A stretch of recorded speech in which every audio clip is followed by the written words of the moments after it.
was born in San Antonio. A lot of people don't know that, but we didn't live there all that long, and my family moved back to Albuquerque, New Mexico. My father worked at the Sandia Labs, and so that's where I grew up. And I came to WT, so it wasn't like it was sort of out there.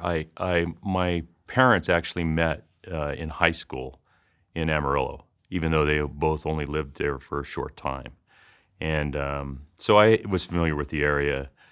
My grandfather had a dry cleaning business, and so I remember going to watch a WT football scrimmage with him. And it was when Mercury Morris played here. And I just, it was kind of a cool thing. I didn't really think anything about it. But later on, after a year at the University of New Mexico, I transferred here just to kind of get away from, it wasn't too far, but it was far enough away to where you sort of be on your own and not, everybody wants to kind of go away to college, I guess. And so this was easy. And I thought, at the time, well, I'll go there. I'll transfer, I'll take a couple of classes. Out-of-state tuition was pretty expensive. But they, shortly after I was here, I was just going through registration, and they sent me to Mr. Baker's office, and he gave me a small scholarship so I could go to school full-time. And that was it. That's how I got going here.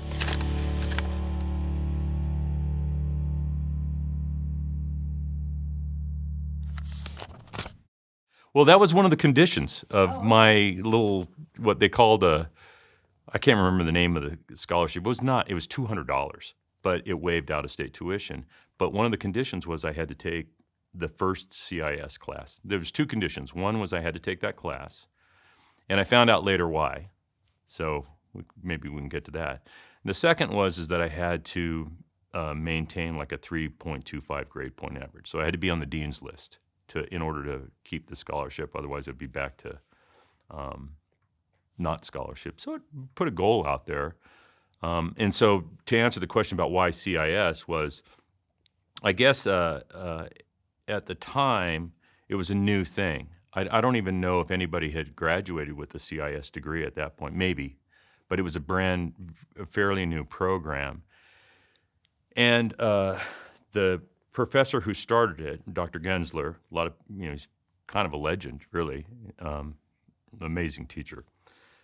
He had told folks when you're advising students, if you find people that have math and music backgrounds, send them our way, because seems to be an affinity for that. And so at UNM, I was in the freshman honors on math, so I had what do they call it now, where you clep out of classes or something like that. So I had like 5 hours of math, and I only went to one class, but I had tested through all of them. So I had this math stuff on my transcript. And so that was really it. I mean, and I took that class, and it was just the lights went off, and, it was really something. Really, it was taught by Mr. Miller. I don't think, he wasn't a doctor. He was an instructor. We just called him Mr. Miller. And he was a gifted teacher. He could get excited about basic, the basic programming. He would get and so enthusiastic about it that it would. It was hard not to get enthusiastic. In fact, it was in the UCS building on the second floor. I remember exactly where the room was. They had two big monitors, and he would be on the keyboard, and you could see what was going on there. And I ended up working with him years later in Austin for the state of Texas. So it was sort of a full circle, getting to your first guy who taught you computing, ended up getting to work with him years later. Was pretty rewarding, really, when you think about it.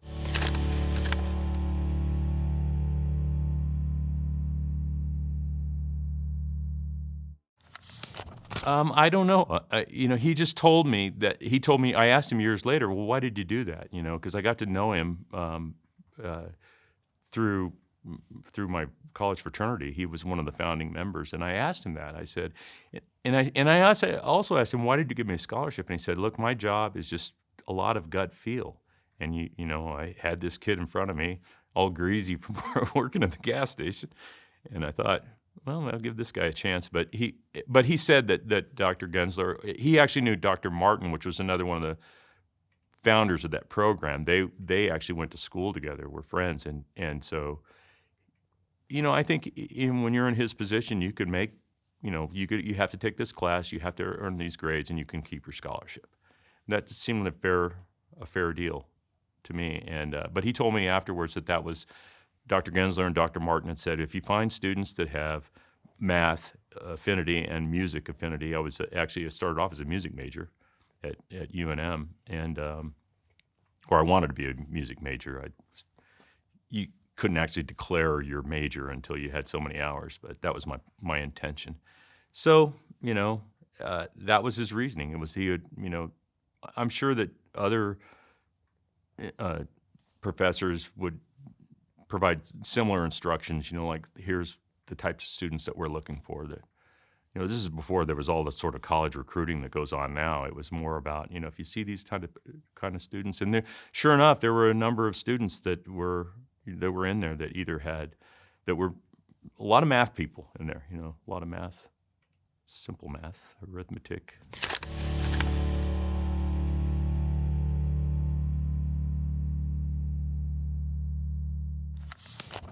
Well, I probably shouldn't share all of them.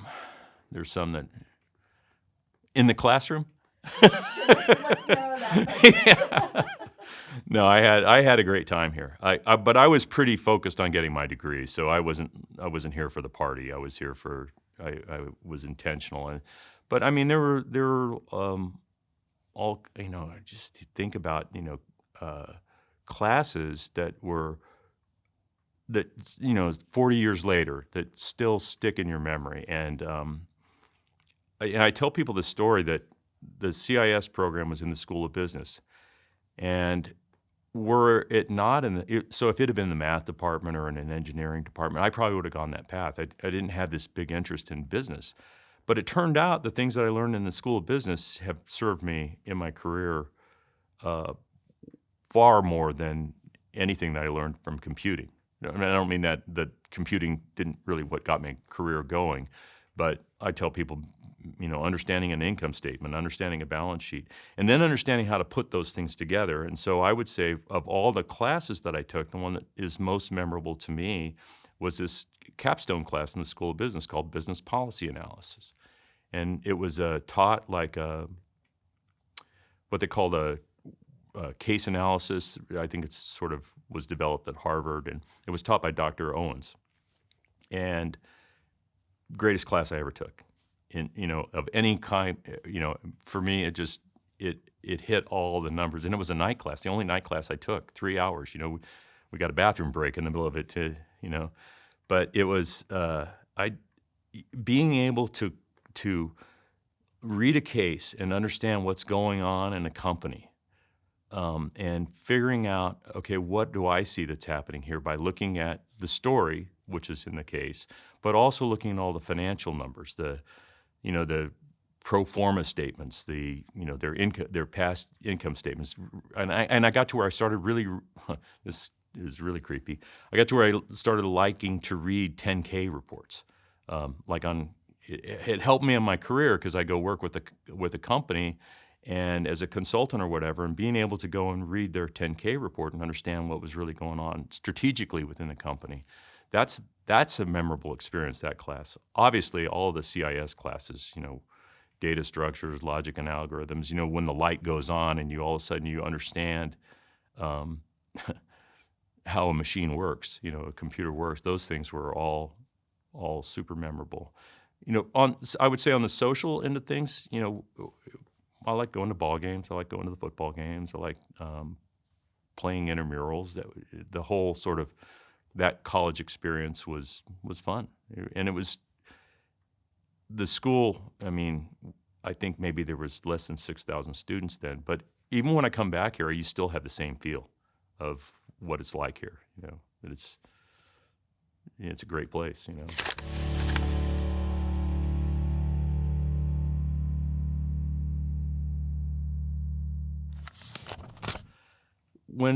First of all, I had probably the best degree you could have at the time. In 1979, coming out of college with the CIS degree, there was all kinds of opportunity. Just the number of job interviews and job offers. I'm sure it's not like that anymore, but there was just this need for people that could do software work. And so we had a DEC System 10 here at West Texas, and I had done an internship in Austin, and they also had a DEC System 10. But I felt like I really needed to understand IBM because they had 90% of the market, IBM mainframes. And so I ended up picking a company here in Amarillo because they had a really small staff. So my feeling was, okay, I can go there. I could go to Shell Oil in Houston or McDonnell Douglas or whatever, and I'd be one of hundreds of programmers, and I'd have my little niche. Or I could go to it was Diamond Shamrock. They only had like 16 people in the whole, what we would now call the IT department. They were doing, so that was appealing because you're going to get to see a lot more stuff because there's fewer people. And then the other thing is they were migrating from an older mainframe operating system to the modern, what was called MVS operating system.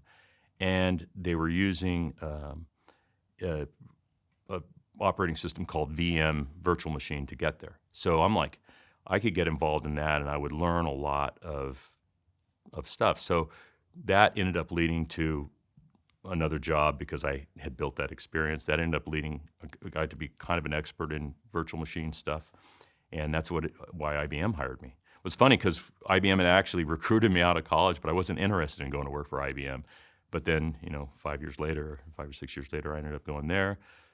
I was at IBM. IBM led to Microsoft, and that's the rest of the story, so to speak.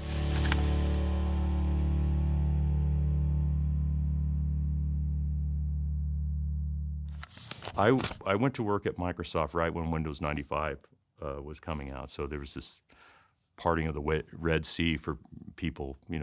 All of a sudden, everybody was getting a computer. In fact, I remember seeing a guy. It was a news report, and I can't remember where it was, but there was people lined up outside of a CompUSA to buy Windows 95, and the news reporter was asking this person, well, what do you expect to get out of Windows 95? And he said, I don't know. I don't even have a computer. I just don't want to miss out on it. So he actually was buying a copy of Windows 95. He didn't have a computer, but he did, it was that sort of a deal. So, the start me up time frame or whatever. And so what was interesting at that time about Microsoft was it was the first time in my career where I was actually working at a company that was still being run by the founders. And there's something about founder when the founder is running the company, or the set of founders is running the company. It's such a personal connection that they have, and in the whole time I was at IBM, and I had a very successful career at IBM. I never actually met the CEO of the company. I went to work at Microsoft, and like the third day there, I'm in a meeting with Bill Gates. It was that different kind of an experience. So there was a lot more. I would say everywhere I worked, people that were successful worked hard. So smart people that work hard, amazing things. But it was the amount of passion that people had in what they were doing at that time that was really sort of infectious. And so that was in '95, and I was there for 13 years, and had a lot of great experiences. It was the first company, even though IBM International Business Machines, it didn't really feel like a global company because it was so compartmentalized in literally into the geography that you worked at. So I worked in what was called the Southwest area. So occasionally I would do work in the Pacific Northwest. That's how I first became familiar with Seattle, because GTE was big up there, and they were one of the customers that I worked with. But when I was at Microsoft, you really got this sense of the global reach of the company, because in my situation, I at the time was running what was called our enterprise support business, which at the time was zero. I mean, we were a desktop company, but we had aspirations to be a company that really the biggest customer base would be large companies. And so as a result of that, I ended up really traveling around the world, working with companies, and it just sort of really opened up my experience base to different cultures, to different ways people do things. If you're going to build a support engine to help customers, it's just fundamentally different. How there's some basic fundamentals, but it's much different to support a company in Spain than it is to support a company in L.A. or someplace like that. Just you deal with language issues, you deal with cultural issues, you deal with. We even had to learn things like sometimes a language. We did local languages in the actual software itself, and sometimes we find a word that was just like translated perfectly. In fact, I found one just this last week, a word that translates. Did you know that avis in Catalan refers to grandparents? Yeah, so I was actually calling, had an roadside emergency, and I kept on asking the guy in what I thought was good Spanish. I was asking him when I should meet him at his grandparents. And when in reality it was, I was trying to say, do I need to meet you at the Avis place? Bring this car back and exchange it. But I was saying, do I need to meet you at your grandparents' side? Google, thank goodness for Google, because I was able to figure out why the heck I was talking to a guy. I thought Catalan Spanish is a lot different than regular Spanish. It was different than New Mexican Spanish, which I grew up with, American Spanish. So that Microsoft experience was. We used to. One of the things that we had people read was this book called When Cultures Collide. I think it's a really good book to read, to sort of understand that. But yeah, Microsoft was a magical experience. I have great friends, great memories from there. Yeah, wouldn't trade it for anything.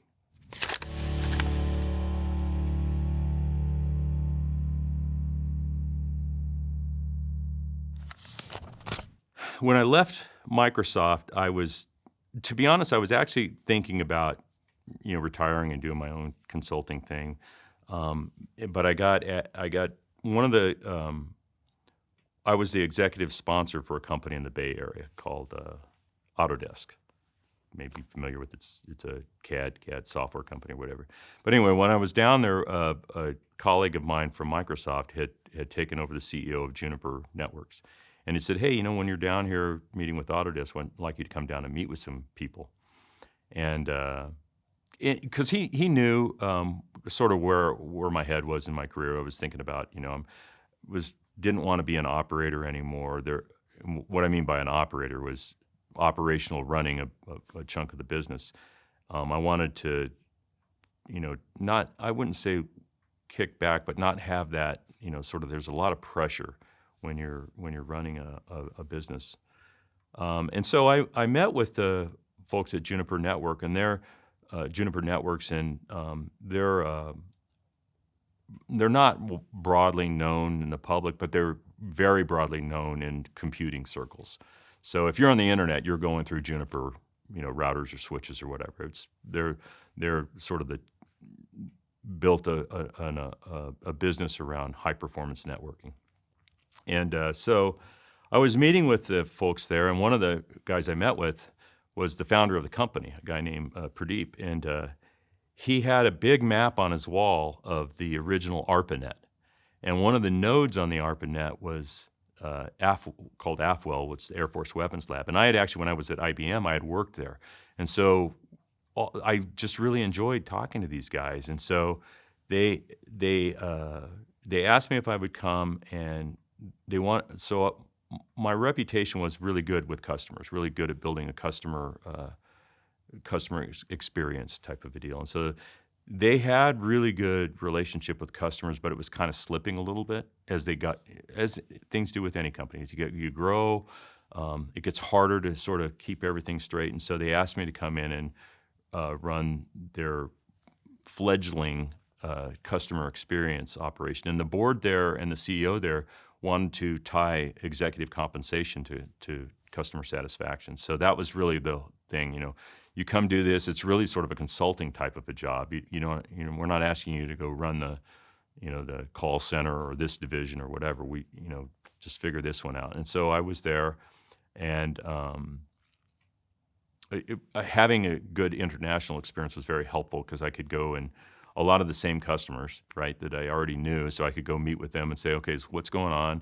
What are you happy with? What are you unhappy with? And it ended up being, I ended up learning a lot about manufacturing.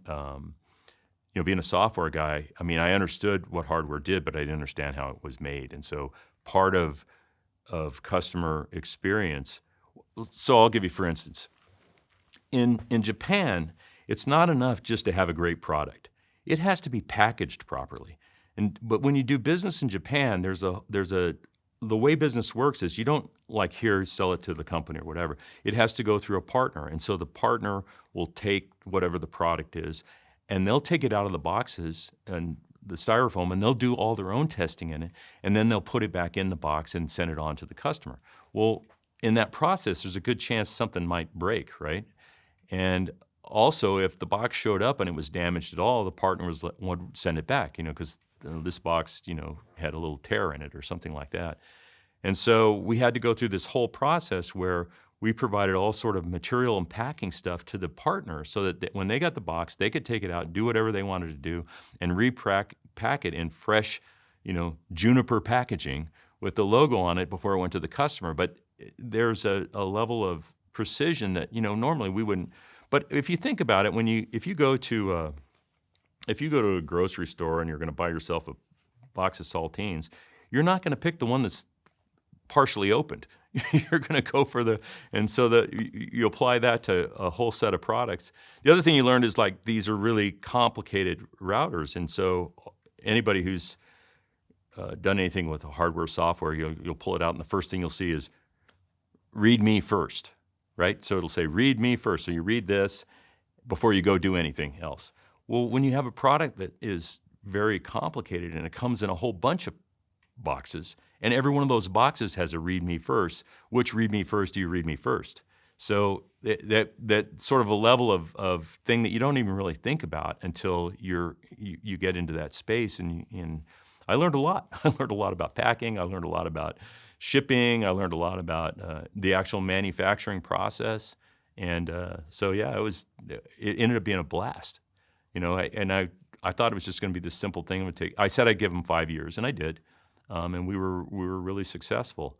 But I really didn't anticipate it being as much fun as it was.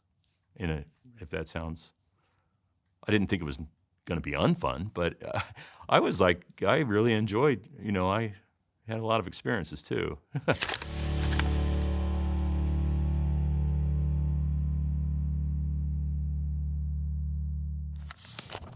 I don't come across a lot of WT College of Business graduates now. I did early in my career, and I tell people this: some of the smartest people I ever worked with in my career came out of WT, and they're a handful of people that I worked with at Diamond Shamrock.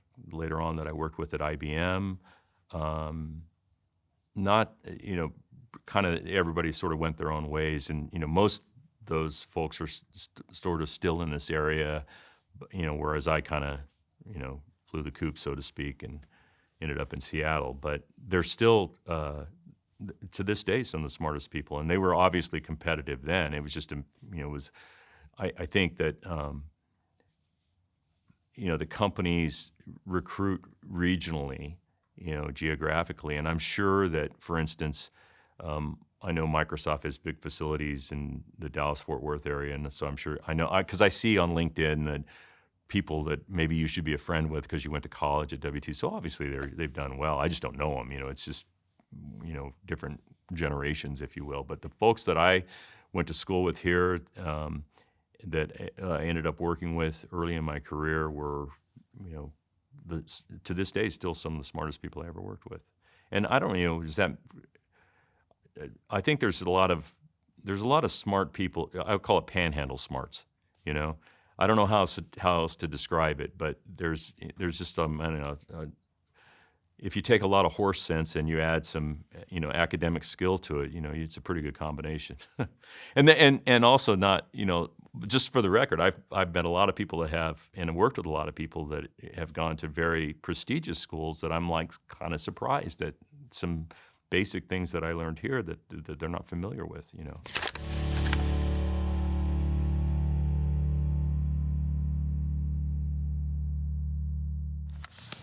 Well, I'll put it this way. So one of the things people ask me, and it's different than the way you asked it, is what do I look for when I'm hiring people? Okay, because I think there's a lot of things that go into advice. Have your priorities, straight. Get really clear on what's important to you, and think those things through. And that takes a lifetime to figure out. I have this little tool that I use where I have refined it over the years, and sort of whenever I feel a little off kilter, I go pull that thing out and sort of try and figure out what it is that I need to get right. So I think that's know yourself and be able to sort of understand when your life is not congruent with where you're headed, sort of get those things. But it goes back to what I look for when I hire people is obviously a position is going to have some certain skills that you need to have that, there's, but beyond that, the most important thing I look for is just, is smart people that work hard. And this sounds simple, but there's a lot of smart people that don't work very hard. And there's a lot of people that work really, really hard, but they're just not that smart, and they're like banging their head. Maybe it's just the wrong place for them. I don't want to say that. I don't want that to be interpreted in the wrong way. But what you will find, though, is once you get an organization that has a reputation in that way, then what happens is people sort of self-select into that group. It's like, I want to be part of that team. I want to be there. I want to, those people, they all seem really happy. They really enjoy what they're doing, or whatever. And, even if it's something that's not any fun, they somehow manage to make it worth their while. But it really boils down to that and when I say smart people, it's not just academically smart people. It's just people that sort of, are self-aware, sort of can read the room, so to speak, and recognize, what's going to work, what isn't going to work, but are really determined in how they go about things.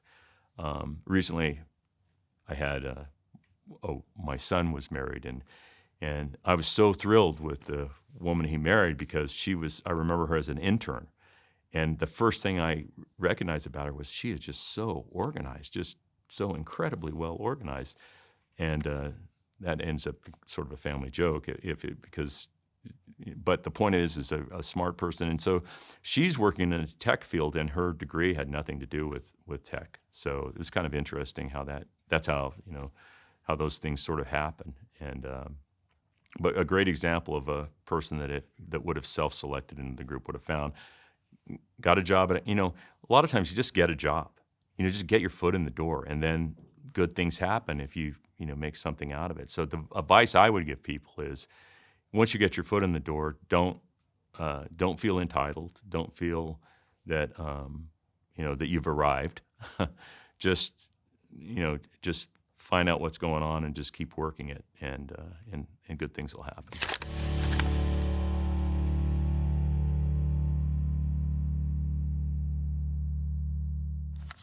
Well, one thing I always tell people is read anything, read a lot. Just read, and learn how to write.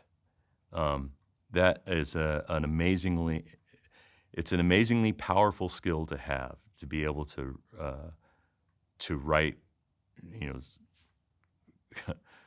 and have it make sense. And so I tell people, used to tell people when I was working, I said, when you're writing an email, it should take you longer to write that email than it takes the person it's directed to read it and understand it. If you send a piece of communication that the person has to parse apart to figure out exactly what you're saying, then you've sort of missed the mark there. So that's the first thing and you don't have to necessarily take classes on that, but I know that, and then this sounds pretty crazy, but my freshman English classes that I took in college that taught me how to write, a thesis and write a paper and that stuff has actually been, super helpful. That and the fact that, having people that would be willing to read your stuff and give you, information back, give you guidance. And so, like I do that for, for nieces and nephews or whatever. They're working on their PhD dissertations and whatever. Have no idea what they're talking about. But if you send it to me, and I'll read it, and I'll try and figure out what it is you're doing, and I think that is being able to write well. I have my sister talks about this. Was very successful at a national laboratory, and she said, it would really all boiled down to my writing skills. I was really good at writing proposals and writing. So I would tell students it's as in terms of general purpose things to walk out of college with is the ability to write a good paper. I don't know whether we're teaching that, but that's a big deal.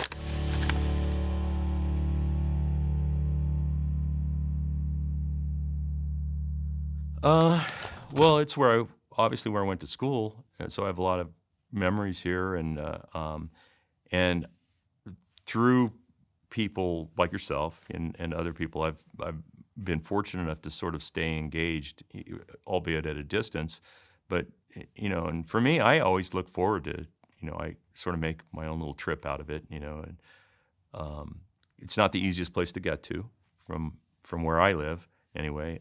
So I have to really think it through, and this COVID thing has kind of put the kibosh on a couple of trips that I wanted to do here. But for me, it's just, there's something comfortable about it, and I feel as though I can contribute. I have a connection because every year we get a few letters from scholarship recipients, and so that's kind of rewarding to hear their stories and maybe correct some of the writing errors in there and think it's a good thing they're going to college. And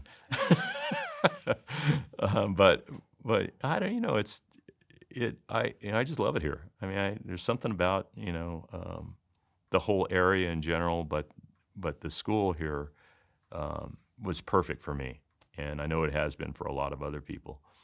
So I enjoy coming back, and it's a big part of my life. It's where I met my wife. She is a nursing student here, and so it's kind of hard to put into words. It's sort of I really enjoy the times that I get to come here, and it's been really fun seeing, especially in the last I would say 15 or 20 years, just see all the positive changes that have happened here,